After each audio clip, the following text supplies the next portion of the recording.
Palestine will be free. আজকের Palestine solidarity মুভমেন্টের আয়োজনে আজকের যে মার্চ ফর গাজা প্রোগ্রামে এই স্টেজ থেকে যে নির্দেশনা আসবে সুশৃঙ্খলভাবে প্রোগ্রামকে সাকসেসফুল করার জন্য আমরা কি আহ্বানগুলো শুনতে রাজি আছি? আওয়াজ করে বলতে হবে আমরা কি রাজি আছি সবাই? এই যে যুবক ভাইয়েরা, বিশৃঙ্খলা করা যাবে না, আল্লাহর রাস্তে, আল্লাহর রাস্তে। আমাদের পুলিশ ভাইরা মাঝখানে আছে, তাদেরকে স্টেজে আসতে দিতে হবে আল্লাহর রাস্তে। এখান থেকে আব্দুল হাই মোহাম্মদ সাইফুল্লাহ ভাই, রাজাউল করিম আবরার ভাই যে ইনস্ট্রাকশন দিবে আমরা সেটা মেনে নিতে বাধ্য থাকবো, ঠিক কিনা বলেন? এর ব্যত্যয় আমরা করবো না ইনশাআল্লাহ। আসসালামু আলাইকুম প্রিয় ভাইরা, এখন আল্লামা মামুনুল হক স্লোগান দিবেন ইনশাআল্লাহ।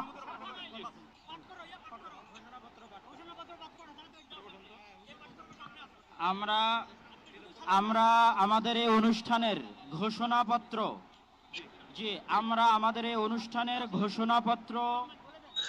ঘোষণাপত্র পাঠ করার জন্য বিনীত অনুরোধ করছি দৈনিক আমার দেশের সম্পাদক মাহমুদুর রহমানকে। আমরা আজকের এই অনুষ্ঠানের ঘোষণাপত্র পাঠ করার জন্য বিনীত অনুরোধ করছি দৈনিক আমার দেশের সম্পাদক মাহমুদুর রহমানকে। আর এই ঘোষণাপত্রে আমাদের সকলের আজকের বক্তব্য। দয়া করে আমরা শৃঙ্খলা বজায় রাখি। পুলিশ বাহিনী, আইন শৃঙ্খলা বাহিনীকে অনুরোধ করছি সবাই যেখানে যে আছেন সেখানে অবস্থান করেন, আর সামনে আসবেন না।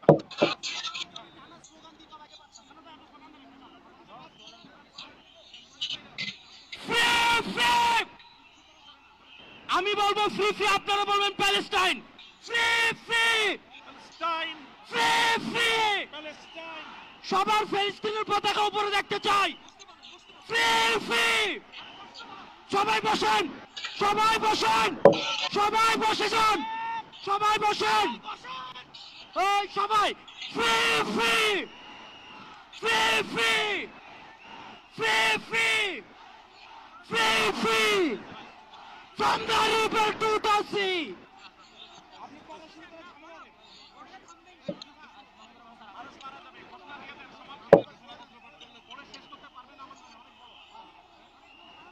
বিসমিল্লাহির রহমানির রহিম, বিসমিল্লাহির রহমানির রহিম।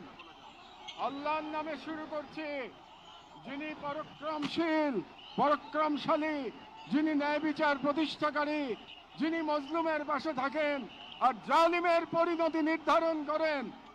আজ আমরা বাংলাদেশের জনতা যারা জুলুমের ইতিহাস জানি, প্রতিবাদের চেতনা ধারণ করি, সমবেত হয়েছি গাজার মৃত্যু ভয়হীন জনগণের পাশে দাঁড়াতে।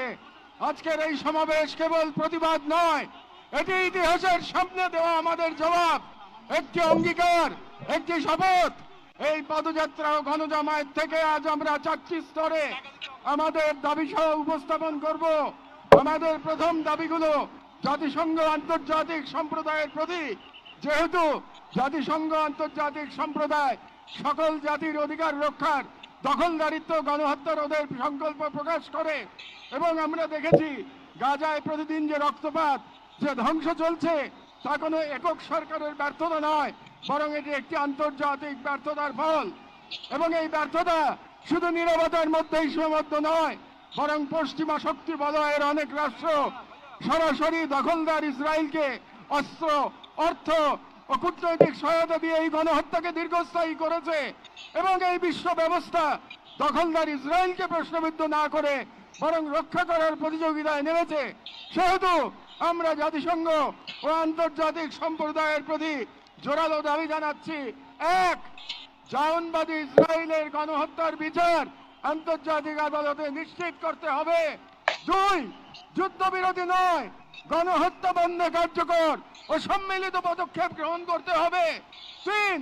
1967 সালের পূর্ববর্তী ভূমি ফিরিয়ে দেওয়ার জন্য বাধ্যবাধকতা তৈরি করতে হবে। 4. পূর্ব জেরুজালেমকে ফিলিস্তিন রাষ্ট্রের রাজধানী হিসেবে আন্তর্জাতিকভাবে স্বীকৃতি দিতে হবে। এবং 5. ফিলিস্তিনিদের আত্মনিয়ন্ত্রণ, নিরাপত্তা এবং রাষ্ট্রীয় সার্বভৌমত্ব প্রতিষ্ঠার পথ উন্মুক্ত করতে হবে। কারণ এই মুহূর্তে বিশ্ব ব্যবস্থা যে ন্যায়ের মুখোশ পড়ে আছে, গাজার ধ্বংসস্তূপে সেই মুখোশ খসে পড়েছে। আমাদের দ্বিতীয় দাবিগুলো মুসলিম উম্মার নেতৃবৃন্দের প্রতি।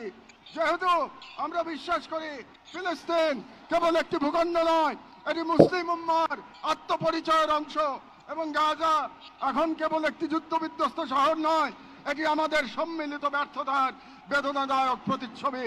এবং উম্মার প্রতিটি সদস্য, প্রতিটি রাষ্ট্র এবং প্রতিটি নেতৃত্বের উপর অর্পিত যে সেই আমানত, যে আল্লাহ প্রদত্ত ভ্রাতৃত্ব ও দায়িত্বের সূত্রে আবদ্ধ। এবং ইসরায়েল একটি অবৈধ দখলদার গণহত্যাকারী রাষ্ট্র, যা মুসলিমদের প্রথম কিবলা ও একটা পুরো জনগোষ্ঠীর অস্তিত্ব নিশ্চিহ্ন করতে সর্বশক্তি নিয়োগ করেছে। এবং ভারতের হিন্দুত্ববাদ আজ এই অঞ্চলে জায়নবাদী প্রকল্পের প্রতিনিধিতে পরিণত হয়েছে। মুসলমানদের বিরুদ্ধে সুপরিকল্পিত দমন নির্যাতন চালিয়ে যাচ্ছে। এবং ভারতের সম্প্রতি ওয়াকফ সম্পত্তি আইনে হস্তক্ষেপের মাধ্যমে মুসলিমদের ধর্মীয় ঐতিহাসিক অধিকার ধারণ করা হয়েছে, যা উম্মার জন্য একটি স্পষ্ট সতর্কবার্তা। সেহেতু আমরা মুসলিম বিশ্বের সরকার ও ওআইসির মতো মুসলিম উম্মার প্রতিনিধিত্বকারী সংগঠনগুলোর নিকট দৃঢ়ভাবে আহ্বান জানাই। এক, ইসরায়েলের সাথে অর্থনৈতিক, সামরিক ও কূটনৈতিক সকল সম্পর্ক অবিলম্বে ছিন্ন করতে হবে। দুই, জায়নবাদী রাষ্ট্রের বিরুদ্ধে বাণিজ্যিক অবরোধ ও নিষেধাজ্ঞা আরোপ করতে হবে। তিন, গাজার মুসলিম জনগণের পাশে চিকিৎসা, খাদ্য, আবাসন ও প্রতিরক্ষা সহযোগিতা সহ সর্বাত্মক সহযোগিতা নিয়ে দাঁড়াতে হবে। চার, আন্তর্জাতিক পর্যায়ে ইসরায়েলকে একঘরে করতে সক্রিয় কূটনৈতিক অভিযান শুরু করতে হবে। এবং পাঁচ, জায়নবাদের দোসর ভারতের হিন্দুত্ববাদী শাসনের অধীনে মুসলিমদের অধিকার হরণ, বিশেষ করে ওয়াকফ আইনে হস্তক্ষেপের মতো রাষ্ট্রীয় আগ্রাসনের বিরুদ্ধে ওআইসি ও মুসলিম রাষ্ট্রগুলোকে দৃঢ় প্রতিবাদ ও কার্যকর কূটনৈতিক অবস্থান নিতে হবে। কারণ গাজার রক্ত প্রবাহে আমরা লজ্জিত হওয়ার আগেই গাজার পাশে দাঁড়ানোই উম্মার জন্য সম্মানের একমাত্র পথ। এবং যে নেতৃত্ব আজ নীরব, কাল ইতিহাসের কাঠগড়ায় দাঁড়াতে বাধ্য হবে। আমাদের তৃতীয় দাবিগুলি বাংলাদেশ সরকারের প্রতি। যেহেতু বাংলাদেশ একটি মুসলিম সংখ্যাগরিষ্ঠ রাষ্ট্র, যার স্বাধীনতা সংগ্রামের ভিত্তিতেই নিহিত রয়েছে অন্যায় অবিচারের বিরুদ্ধে প্রতিরোধের চেতনা। এবং আমরা বিশ্বাস করি ফিলিস্তিনের প্রশ্নে বাংলাদেশ কেবল মানবতার নয়, ইমানের পক্ষেও এক ঐতিহাসিক অবস্থানে রয়েছে। এবং একটি গণতান্ত্রিক রাষ্ট্র হিসেবে সরকারের দায়িত্ব জনগণের ইমানি ও নৈতিক আকাঙ্ক্ষার প্রতি শ্রদ্ধা রাখা।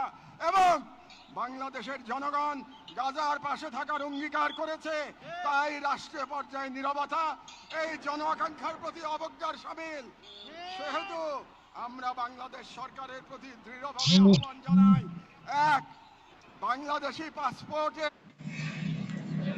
অ্যাকসেপ্ট ইসরায়েল শর্ত পুনর্বহাল করতে হবে এবং ইসরায়েলকে রাষ্ট্র হিসেবে স্বীকৃতি না দেওয়ার অবস্থান আরো সুস্পষ্টভাবে প্রকাশ করতে হবে।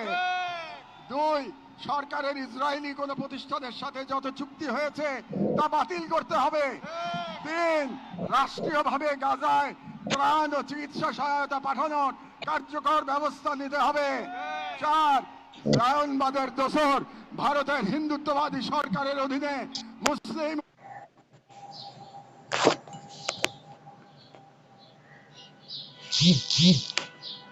অন্যান্য সংখ্যালঘুদের উপর চলমান নির্যাতনের বিরুদ্ধে রাষ্ট্রীয়ভাবে প্রতিবাদ জানাতে হবে।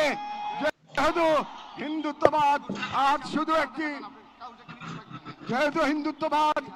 শুধু একটি স্থানীয় মতবাদ নয়, বরং আন্তর্জাতিক